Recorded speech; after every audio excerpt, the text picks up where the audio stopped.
Muchísimas gracias para Alexander, para la junta directiva y para el grupo ejecutivo de Prometa también por esta oportunidad de compartir con ustedes esta mañana. Tengo mucho aprecio por el programa de Prometa. Conozco a varios de sus docentes, de sus directivos.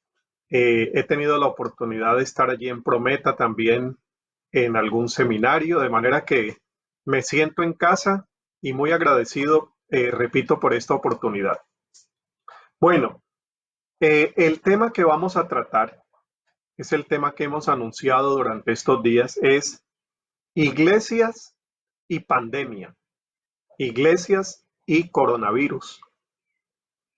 Y le hemos puesto una pregunta, ¿y ahora qué hacemos? Porque creo que es la pregunta que tenemos como comunidades de fe.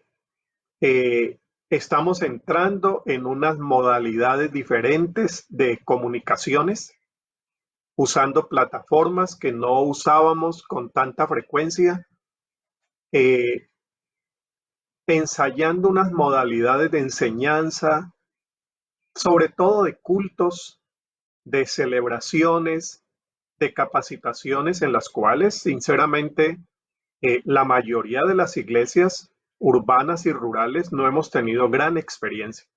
Por eso la pregunta, ¿y ahora? ¿Ahora qué hacemos? Yo estaba pensando en esa pregunta y me vino a la mente inmediatamente la experiencia del libro de los Hechos y la primera comunidad cristiana. Permítanme hacer este primer acercamiento bíblico para hacer el encuadre también de la parte principal que voy a ofrecer. Me parece que ese encuadre bíblico es muy importante porque yo veo esta situación de desconcierto, de desorientación y de confusión muy parecida, aunque guardadas lógicamente las diferencias con esta que es una emergencia sanitaria, las veo muy coincidentes con el desconcierto, la duda y la desorientación de la primera comunidad cristiana en el libro de los Hechos. Sobre todo en eso de, ¿ahora qué hacemos? Creo que esa era la pregunta del libro de los Hechos. ¿Ahora qué hacemos? Porque pues hemos celebrado la resurrección en estos días y seguramente hemos recordado esos textos de Mateo, Lucas, Juan, en los que encontramos a los discípulos dudosos, eh, no entendían bien por qué Jesús había muerto, se sorprenden cuando saben que Él ha resucitado. Ellos no esperaban la muerte de Jesús. Entendamos esa parte porque creo que si entendemos esa experiencia nos va a ayudar mucho a vivir esta experiencia que estamos atravesando con sentido espiritual, sentido de oportunidad y sobre todo camino del espíritu. Me parece que este es un camino del espíritu y permítanme, me explico despacio. Ellos no esperaban la muerte y ellos no esperaban la resurrección. Por eso cuando Jesús resucita, ellos son los primeros sorprendidos. En Lucas 24, los dos discípulos que van caminando por Emaús, incluso van caminando con él y no lo reconocen. Después, cuando parten el pan y abren las escrituras, comienzan a entender, pero es una comprensión que va avanzando paso a paso. Ellos no logran todavía entender lo que ha pasado. Y aquí el punto central, y nos vamos al tema nuestro. Ellos no sabían, después de la ascensión de Jesús, qué hacer con la iglesia. Jesús no dejó un manual, Jesús no dejó recetas, Jesús no dejó estructuras organizativas. Quien va a hacer eso más adelante es el apóstol Pablo, que va a nombrar obispos, va a nombrar pastores, va a dar unas orientaciones en cuanto a cómo se deben seleccionar los líderes de las iglesias, pero Jesús no dejó eso. Entonces, en el libro de los Hechos, sobre todo el primer capítulo, ya cuando Jesús se va a ir, le dicen, Señor, ¿restaurarás el reino de Israel? Ya como, bueno, ¿y ahora qué vamos a hacer? ¿Qué va a pasar? se cumplirá lo de la restauración de Israel, y él les dice, eh, no les toca a ustedes saber los tiempos ni las sazones. Eso solamente está en potestad de mi Padre. El desconcierto es grande. No, no, no nos sentimos identificados con esa experiencia de hechos. Creo que sí, porque el Señor asciende, no deja nada definido, pero más adelante llega el Espíritu, y a partir del Espíritu ellos van a tener que reorganizar la comunidad, saber qué hacer con las diferencias entre judíos de un sector y judíos del otro, entre los gentiles que venían entrando. Si hay que nombrar diáconos, ellos lo tienen que crear mientras van caminando. Si van a reemplazar a Judas, quien había muerto. Y esa experiencia se llama el camino del Espíritu. Es decir, no hay una ley que te diga qué hacer, no hay una norma ni hay un manual. Y eso se llama el camino del Espíritu. Y el camino del Espíritu siempre ha sido la oportunidad mayor para que nosotros descubramos a Dios, nos dejemos guiar por Él en medio de nuestro desconcierto y confiemos que entre el Espíritu y nosotros podemos ir creando nuevos caminos. Hechos dice más adelante, cuando tomaron una decisión frente a otra situación retadora, nos ha parecido bien al Espíritu Santo y a nosotros. ¿Ven esa conjugación? Entonces lo que yo voy a ofrecerles ahora no es una receta, porque no la hay. No es un manual definido. Es solamente una contribución para que nosotros, junto con el Espíritu, vayamos creando nuevas formas de servir, nuevas formas de cuidarnos, nuevas formas de ser iglesia frente a la sociedad mientras estamos viviendo el confinamiento. Entonces yo voy a ofrecerles unas contribuciones. Yo voy a estar muy pendiente del chat por lo que ustedes vayan también diciendo. Creo que entre todas y todas podemos sacar unas recomendaciones mucho más extensas y más completas. Entonces voy a estar pendiente aquí del chat. Lo que yo voy a compartirles viene de mi experiencia como parte de la dirección de World Vision para América Latina, que es una ONG que trabaja en más de 100 países en el mundo, haciendo trabajo de protección de la niñez, promoción de sus derechos, ayuda humanitaria, asistencia hacia personas vulnerables. Entonces, hemos estado pensando en los diferentes equipos de trabajo, qué es lo que hemos aprendido en estos últimos años, sobre todo teniendo en cuenta la experiencia del ébola en África. ¿Qué se logró hacer allí con las iglesias y con otras comunidades de fe no cristianas? ¿Cómo se pudieron hacer alianzas? ¿Qué fue lo que más ayudó con las iglesias? ¿Cuál fue el trabajo que dejó las mejores lecciones? Entonces, a partir de esto y a partir de otros insumos que he tenido en cuenta, yo voy a ofrecer unas 4 o 5 insinuaciones de trabajo eclesial que nos pueden ayudar, tratando de responder al ¿y ahora qué hacemos? Yo voy a dejarles esta presentación después. Yo voy a hablar con Alex y la ponemos en Prometa para que ustedes puedan tener allí ya escrito lo que yo voy a compartirles ahora. En primer lugar, una tarea obvia de la iglesia, en primer lugar, es ser una comunidad promotora de protección.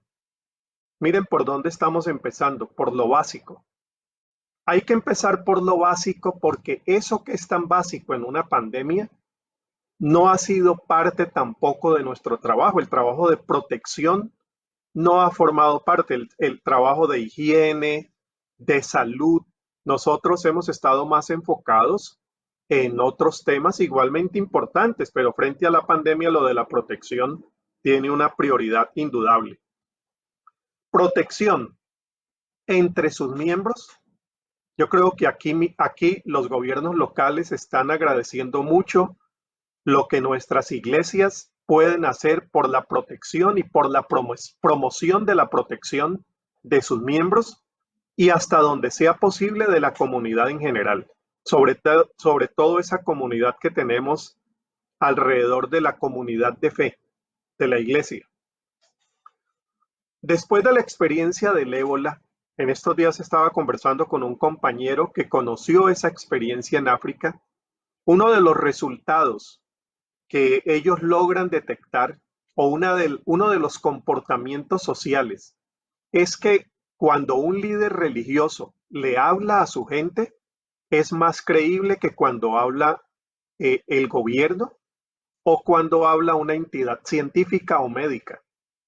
Entonces, esa es una lección que sale de la experiencia de África y de otros lugares donde la prevención ha jugado un papel determinante frente a una situación. Entonces se comprueba que cuando el líder religioso habla y dice, lávense las manos, es importante, protejámonos, vamos a tener estos protocolos de higiene. Dicen las experiencias, como repito, que eso tiene a veces más fuerza y es mejor acogido que cuando habla un ministro de salud. Eso varía de país en país, pero estoy hablando de una generalidad en comportamiento en situaciones de crisis de salud. Bueno, allí me estoy refiriendo a cumplir los consejos médicos, los consejos de protección que nos están dando en todos los países. Algunos países comenzaron tarde con esto. Algunas iglesias comenzaron muy tarde porque no creíamos, no dimensionábamos la gravedad de la pandemia.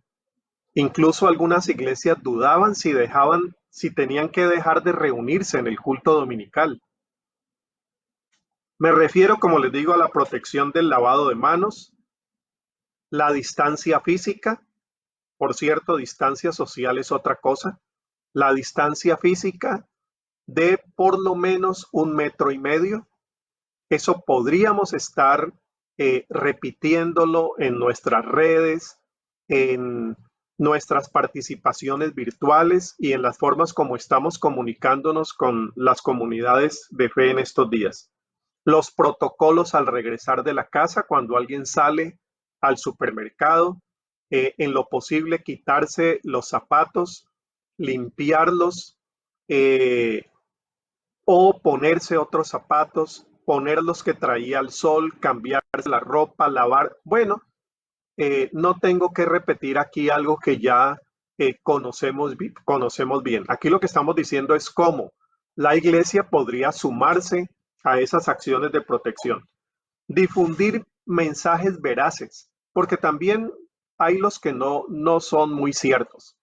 Difundir mensajes veraces, precisos y que tengan confirmación de parte de las instancias de salud local.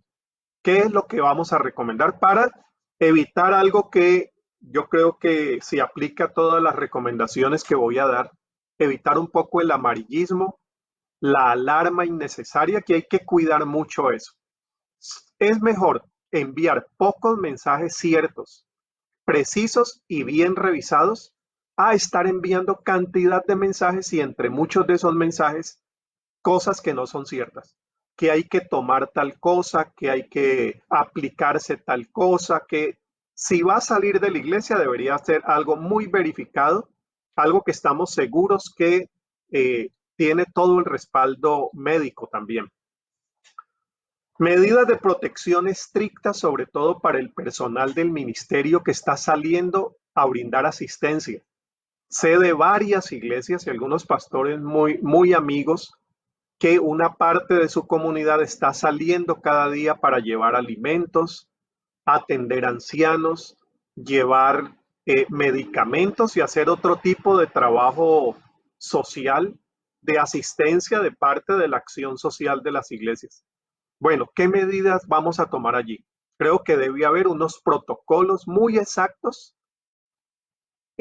Algunas iglesias tienen la tendencia a que si yo voy a salir a servir al necesitado, voy con la protección de Dios. Yo creo que esto hay que manejarlo con mucha prudencia porque la prueba de la fe no es la exposición. La prueba de la fe es el amor y la misericordia. Yo sirvo con amor, yo sirvo con misericordia pero yo no pongo a prueba la fe desconociendo los protocolos y saliendo para exponerme y exponer a otros. Creo que aquí la voz del liderazgo de la iglesia juega un papel muy importante. Los acuerdos que pueda hacer el grupo pastoral de la iglesia y los protocolos que se van a seguir. Yo creo que esto es algo que debemos tener muy en cuenta y evitar añadir un problema mayor al que ya estamos viviendo. Entonces, el primer insumo, la primera contribución que yo pongo para el diálogo, porque vamos a dialogar ahora, es el de la protección. La iglesia juega un papel protector muy importante, es una voz muy escuchada. La voz de los líderes religiosos es reconocida, es respetada. No tenemos mucha experiencia en eso, repito, pero debemos asumir esa función como una oportunidad que tenemos ahora también de proteger a nuestra comunidad y de proteger a comunidades cercanas. Segundo, buscar la coordinación y el apoyo de parte de la iglesia con instituciones que están brindando alguna atención o algún servicio. Me refiero a coordinación y apoyo con instancias institucionales que están trabajando sobre la pandemia. Gobiernos locales, sectores educativos, sectores de salud, sectores de comercio, los que están tomando algunas medidas económicas. Eso lo mediremos en cada lugar. ¿A qué me refiero aquí? Lo ideal sería tener para cada iglesia un mapa de instituciones cercanas a su comunidad de fe. ¿Dónde están las escuelas? ¿Dónde están los colegios? ¿Dónde están los centros de salud? ¿Con quién podemos comunicarnos en las alcaldías, las municipalidades, los gobiernos locales y hacer una presencia de parte de la iglesia? Estoy hablando de una presencia no necesariamente física. Necesitamos entrar en contacto en este momento con esas instancias y decir, la iglesia está presente. Somos los pastores o las pastoras de tal iglesia. Seguramente usted nos reconoce, estamos en tal dirección.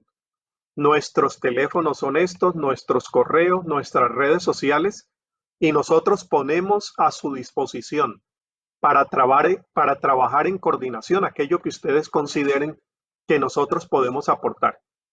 Importante que esas instancias institucionales locales sepan que la iglesia está interesada y que puede aportar. Ahí podemos tener algunas sorpresas que nos encarguen algunas labores desde la virtualidad para hacer con la comunidad. Pero tengamos en cuenta que esta también es una oportunidad de entrar en relación con quienes debíamos haber estado relacionados hace muchos años. Claro, quienes trabajamos en misión integral hemos venido diciendo por muchos años que la iglesia no sirve solamente a la iglesia ni se contacta solo con la iglesia, que la iglesia tiene que ser un ente presente en su comunidad, que trabaja en otros sectores buscando el bienestar de la comunidad. Pero si no lo hemos hecho, bueno, es el momento para hacerlo, para entrar con esos contactos gubernamentales. Y yo incluiría aquí sectores religiosos de otras confesiones de fe. Sinceramente, yo recomendaría entrar en contacto con Cáritas, que es la entidad, el brazo social de la Iglesia Católica, el párroco o los párrocos que estén alrededor, los centros religiosos que están alrededor, católicos, evangélicos, pentecostales, protestantes, porque es un momento en el que no estamos compitiendo por la salvación de las almas, para decirlo de esa manera, en un lenguaje muy conocido para nosotros, sino que estamos trabajando a favor de la vida de todas las personas de la comunidad. Consideramos que todas son creadas a imagen y semejanza de Dios, sobra decir eso, y que nuestra responsabilidad es trabajar con todas aquellas personas que pueden sumar esfuerzo para salvar vidas, para proteger y para enfrentar la pospandemia que traerá también unos desafíos económicos y sociales de dimensiones no conocidas hasta ahora para nosotros. De manera que aparte de sus convicciones, si son ecuménicas, interconfesionales o no, aquí estamos hablando no de un aspecto doctrinal, aquí estamos hablando de un aspecto humanitario, humano, tal como Jesús cuando sanaba a personas que venían del mundo pagano o venían de sectores que eran contrarios incluso al movimiento de Jesús. Hay que expresarles interés, hay que decirles estamos aquí presentes, somos tal iglesia. Me parece que ahí hay un sentido de testimonio público, siempre muy interesante y muy dentro del interés nuestro. Replicando mensajes informativos que esas instancias serias estén publicando, universidades, colegios, algunas escuelas están enviando mensajes que son de interés para toda la comunidad.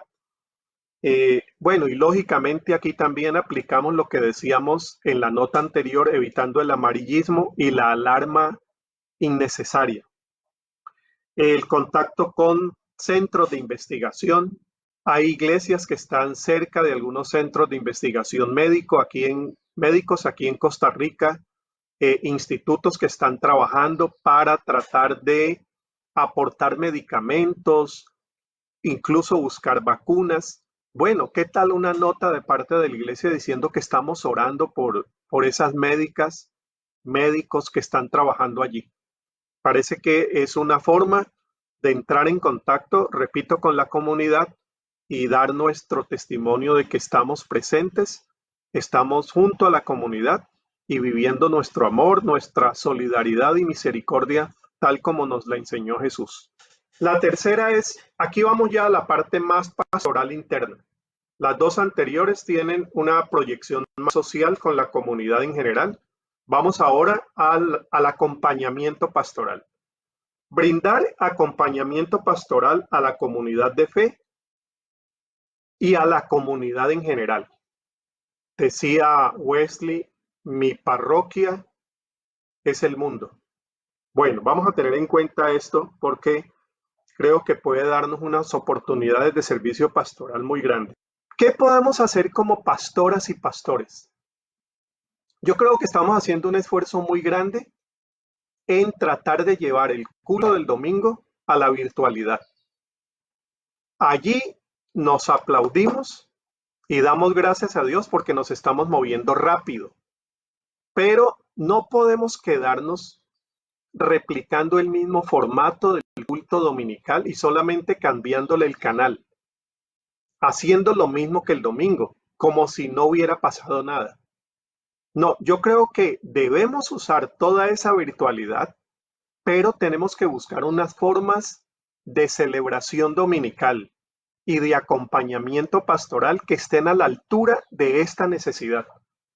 Porque aquí no solamente debemos buscar estar a la altura tecnológica, tener luces, tener buena cámara, eso es importante, pero aquí lo que necesitamos demostrar no es que somos capaces tecnológicamente, sino que somos sensibles pastoralmente para saber qué es lo que hay que hacer ahora.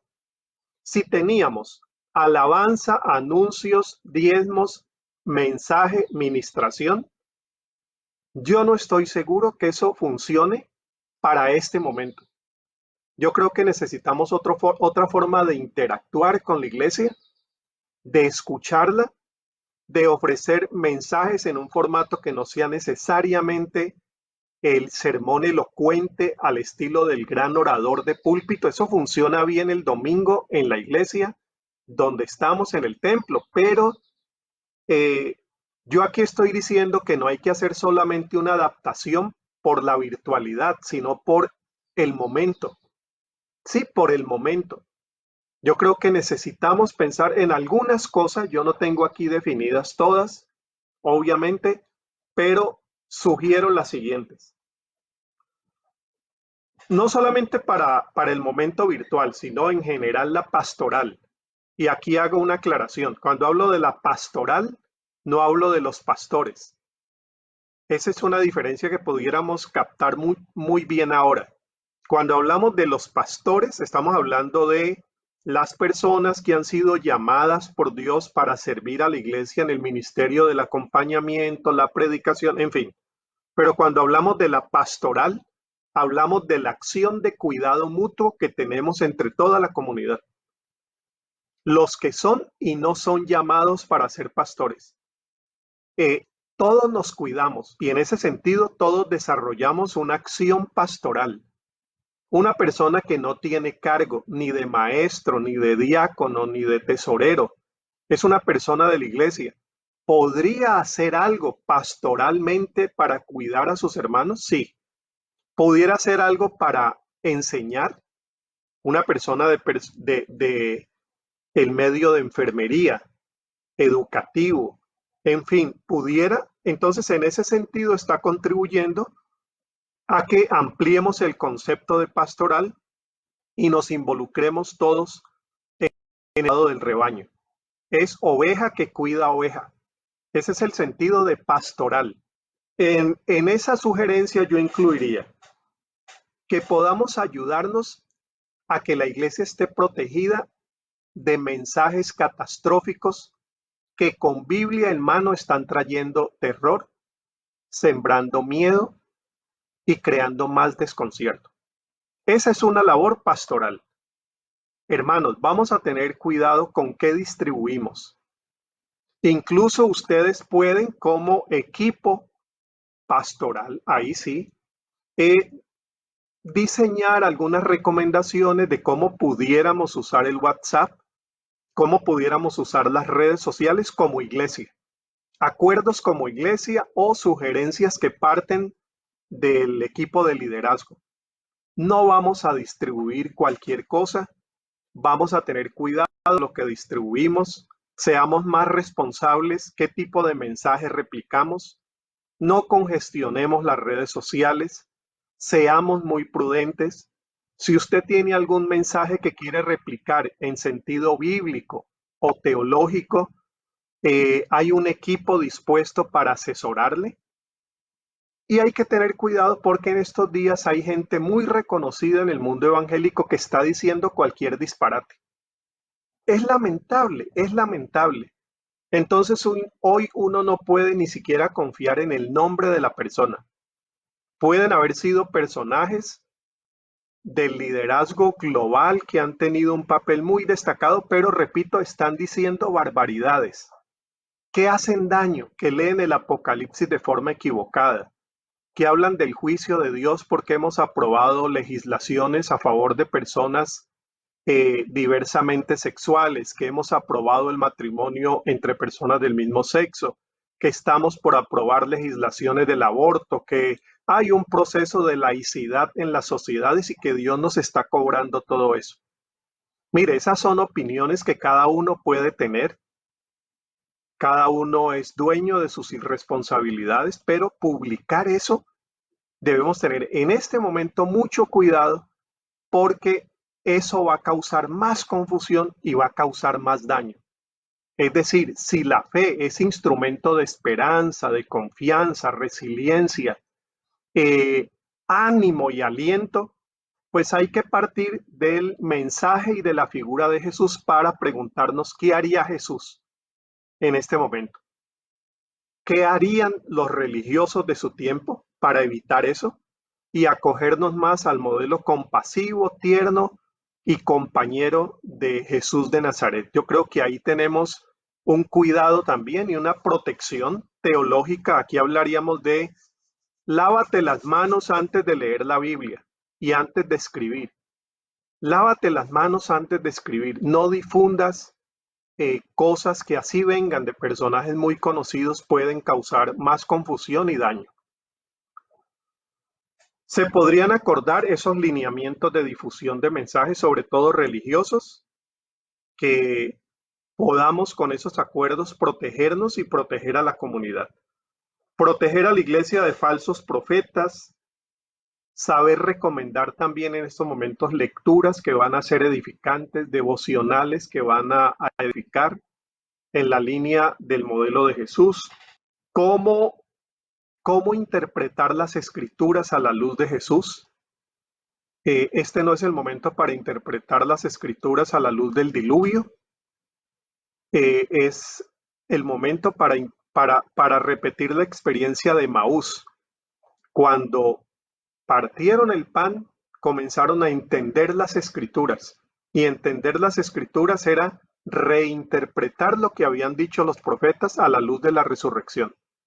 Lo que dijeron esos profetas a la luz de la resurrección tiene otro sentido hoy, que ni el profeta se dio cuenta. Entonces es un arte de hermenéutica pastoral que pudiéramos practicar como iglesia para comunicar el evangelio, que es buenas nuevas. El evangelio son buenas noticias. ¿Cuál es la buena noticia que tenemos para dar? Si la buena noticia es que Dios está airado, está matando niños, está matando ancianos, una noticia esa sinceramente no es. Entonces esa labor pastoral en este momento se enfoca principalmente a una labor hermenéutica y de teología pastoral que pueda servir de apoyo y de confianza para nuestra gente. Cuidar el temario del púlpito. Bueno, hablo del púlpito virtual o de la enseñanza, que ya decíamos hay que cambiar también el modelo. Tiene que ser un modelo más conversacional. No es programa de televisión, no es programa Hollywood, no es luces, cámara, acción, no, es algo muy pastoral que no logre impactar solamente a los visitantes de YouTube, sino que logre llegar al corazón de nuestra gente y de la comunidad, que sus ansiedades van a crecer con las épocas que son tan difíciles en la economía, el comercio, van a crecer y necesitamos unos temas de confianza, solidaridad, amor, misericordia, presentar la fe como una perspectiva de vida, un Dios que no siempre responde preguntas, pero siempre nos promete su presencia, el silencio de Dios, que el mismo Jesús lo experimentó en la cruz, que Dios no está para respondernos todas las preguntas, ¿quién pecó, este o sus padres, para que haya nacido ciego? Sino que es el Jesús que pone lodo en los ojos y busca pasar de la explicación a la solución. Que tenemos en Jesús un modelo de servicio muy activo, muy solidario, donde las grandes preguntas que nosotros tenemos no necesitamos resolverlas ahora porque quizá no hay respuestas. Eso es hacer una teología pastoral como la que nuestra gente, pienso yo, y nuestro mundo está necesitando. Crear redes de apoyo. A ver, ¿cómo pudiéramos hacer eso? Pudiéramos crear redes de apoyo y encuentro entre pequeños grupos en cualquiera de estas plataformas que ya estamos aprendiendo a usar. Pudiéramos brindar servicio de consejería. Pudiéramos ver si hay psicólogas y psicólogos dentro de la comunidad que pueden apoyar con algunas o tarifas especiales o servicio voluntario gratuito. Eso ya cada uno va a ver en su contexto hasta dónde se puede llegar con esto. Ofrecimientos de salas de oración por necesidades especiales, momentos de oración donde la gente pueda expresar y tengamos servicio. Otra cosa, visitas pastorales virtuales. Se me ocurre esto. Ya hoy a los pastores les es muy difícil hacer lo que hacíamos en los años 80, que uno tenía 100 miembros, visitaba 10 durante la semana, priorizaba enfermos. ¿Podríamos volver esos modelos de visitación ahora virtual? Que el pastor aparezca en la pantalla, salude a los miembros de la familia, haga una lectura bíblica, una oración y pregunten cómo están, qué necesidades tienen, que les expliquemos qué necesidades hay en la iglesia y entremos en una visita de 20 minutos. Pero estas son ideas que pudiéramos ir desarrollando un poco mejor y profundizando para poder estar cerca de nuestras congregaciones. Talleres de capacitación. Las ONG están corriendo para producir metodologías que puedan ser usadas durante estos días de confinamiento. En el caso de World Vision estamos trabajando en varias metodologías. Una de ellas las vamos a llamar La misión no está confinada y cómo puede la iglesia movilizarse también para su trabajo social y su trabajo solidario durante este tiempo. Voy con dos más y nos escuchamos. Cuarto, coordinar acciones sociales de solidaridad y asistencia. Bueno, ¿qué podemos hacer con tanta gente que aparece en este momento con nuevas necesidades, sin trabajo, con el sueldo reducido, enfermos, ancianos? Como les decía al inicio, hay personas en varias iglesias que están saliendo 2, 3 veces a la semana para ayudar. Bueno, allí tenemos que saber cómo también la iglesia puede desarrollar un trabajo social, ya no desde el presupuesto de la iglesia, porque ese presupuesto está golpeado. En lo posible, en lo que lo permite ese presupuesto, claro, pero es movilizando recursos que están en la misma iglesia. ¿Quién puede hacer? ¿Qué puede hacer? ¿Por quién lo puede hacer? Y es generar redes de apoyo entre la misma iglesia, no desde el presupuesto institucional hacia los necesitados. No, ahora es desde los necesitados hacia los necesitados, hacia las personas necesitadas. En fin, es reinventar tanto la acción social como la acción pastoral, que forma parte de ella. Termino con este. Creo que estamos en un momento en el que necesitamos hacer discernimiento crítico y profético. Y me refiero brevemente a esto que he dicho ya en otros lugares. En el Antiguo Testamento, los grandes eventos históricos se trataban como eventos proféticos. Un solo ejemplo, libro de Primero de Crónicas, Segundo, Primero de Reyes, Segundo de Reyes, Primero de Samuel, Segundo de Samuel. Esos libros para nosotros son históricos, como si fuera una historia, pero para los judíos son libros proféticos. ¿Por qué? Porque en la fe del Antiguo Testamento, en la fe de Israel, los acontecimientos de la historia eran el escenario donde Dios hablaba. Entonces estamos frente a un escenario histórico único. Entonces la iglesia se pregunta, Señor, ¿qué dices? Y hace un discernimiento en ese sentido histórico. ¿Qué es lo que la naturaleza misma nos está diciendo? ¿Qué es lo que los modelos económicos están revelando? ¿Qué es lo que estamos aprendiendo? Eso es discernir, el discernimiento espiritual, un discernimiento crítico para entender que aquí hay unos modelos económicos y un ordenamiento social que se está revelando fracasado. Hemos fracasado en la forma de organizarnos como sociedad y esa función crítica de la iglesia forma parte de su misión. Es la misión profética de la iglesia, pedir justicia, pedir igualdad, pedir una forma de ordenarnos socialmente diferentes. Bueno, esto no puede quedar por fuera porque es sustancial a nuestra forma de vivir nuestra fe. Una lectura profética social de la pandemia, de los modelos económicos, una lectura de la crisis social y económica que se avecina. Algunas cifras decían que en la pospandemia tendremos 500 millones de personas por debajo de las líneas de pobreza, además de los que ya teníamos, más de 150 millones de personas que han perdido su empleo. ¿Cómo hacemos ese discernimiento que cubre aquí aspectos sociales? En Esther, y termino aquí con este versículo, ustedes recuerdan muy bien, quizá uno de los textos más conocidos de Esther. Si ahora te quedas absolutamente callada, de otra parte vendrá el alivio y la liberación para los judíos, pero tú y tu familia perecerán. ¿Quién sabe? Le dicen a Esther, Mardoqueo.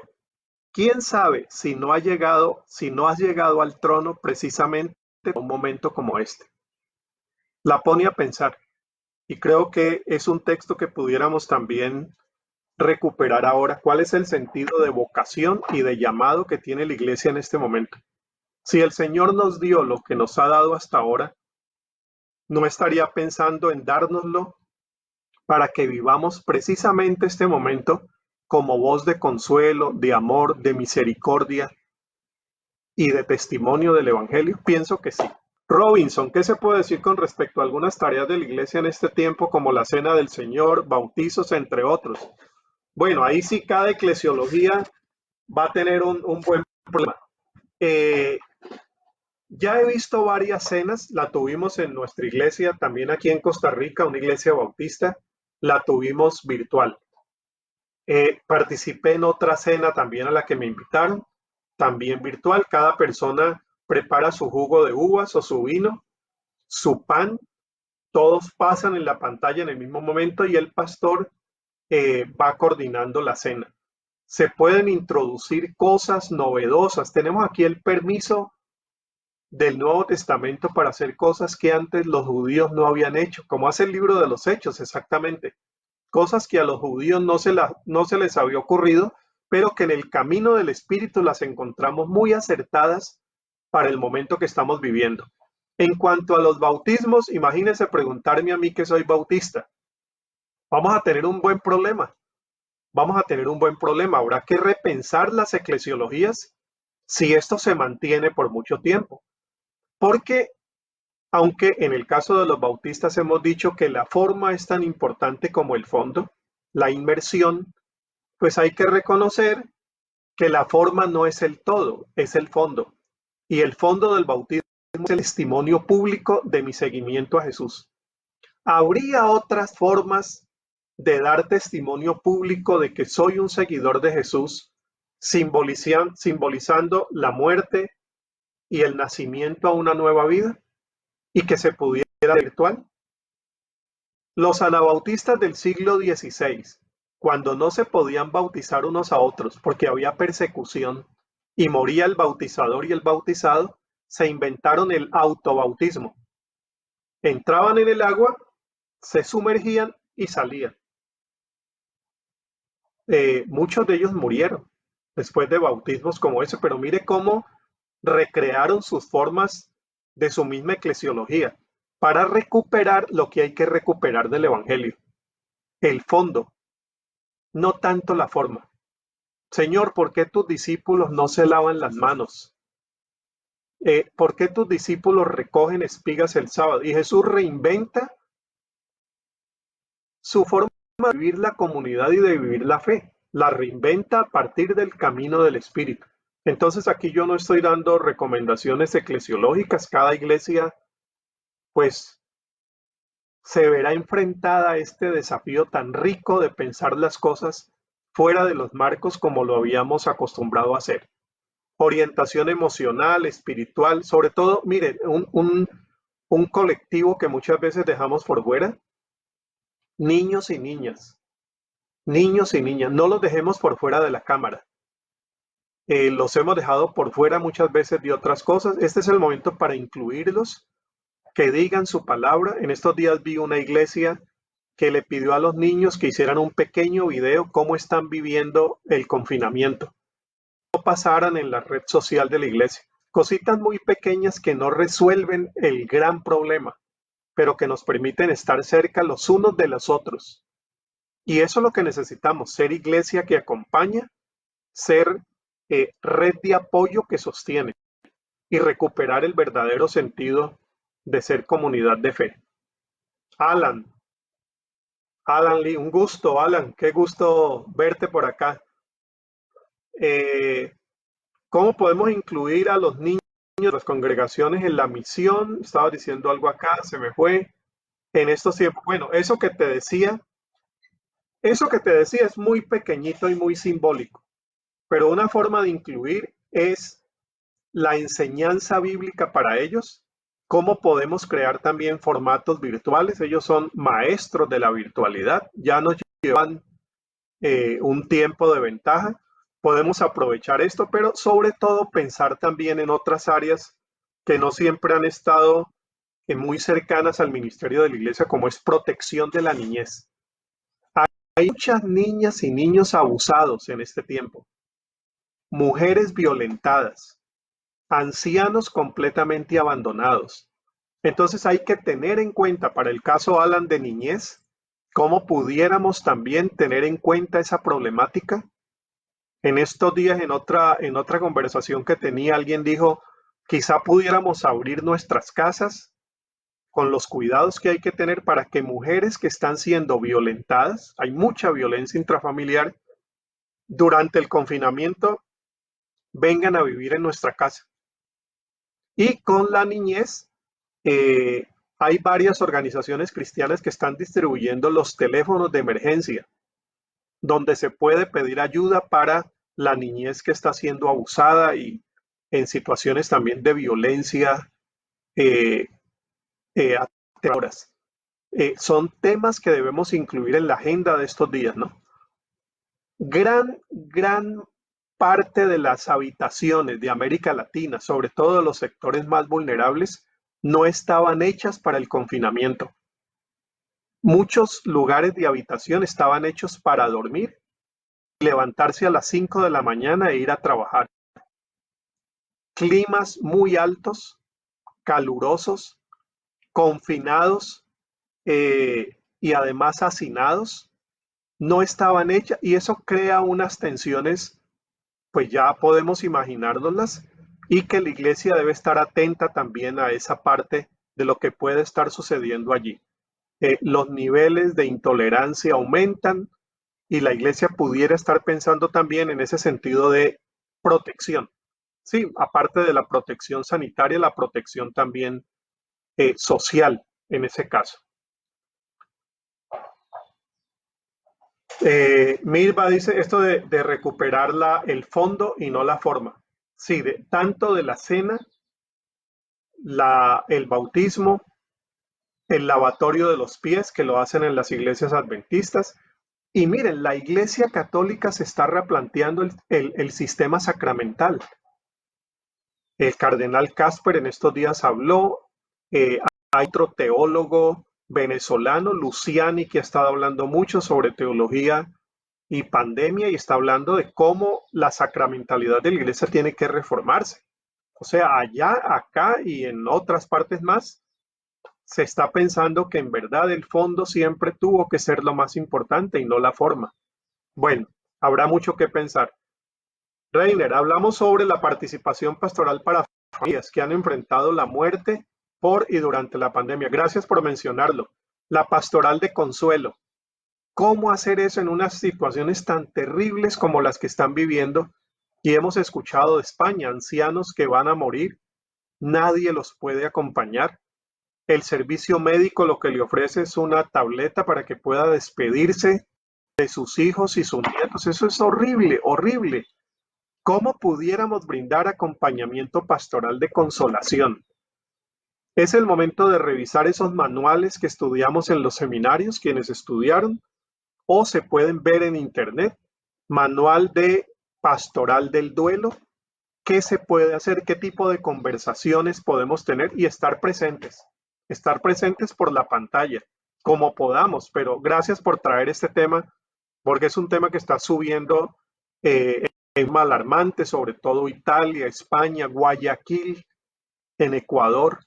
Tengo amigos pastores allí. Había estado 2 días antes de cerrar la frontera, yo estaba en Guayaquil. Estuve en una iglesia, el pastor me ha dicho aquí, la gente sigue muriendo. Van más de 6,000 muertos en la ciudad.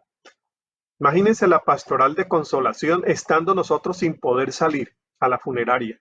Entonces son formas que tenemos que reinventar porque no podemos decirle, no, yo soy pastor presencial y si no voy a la funeraria yo no sé qué hacer. El camino del Espíritu otra vez. Yo les agradezco mucho su atención. Como ven, esto no es un recetario que les he dado. Son unas sugerencias que han salido de la experiencia con el ébola en África, con otras pandemias, VIH. Aprendimos mucho de esa pandemia, cosas que pudiéramos hacer y cosas que tenemos que aprender para una situación que es totalmente nueva. Les doy un abrazo fraterno. Me alegra mucho ver aquí a tantos amigos y amigas que tiempos no tenía comunicación con ustedes. Oramos unos por otros. Bendiciones, que Dios nos dé su luz y nos dé su esperanza. Señor, acompáñanos y ten piedad de nosotros. Bendiciones y muchas gracias.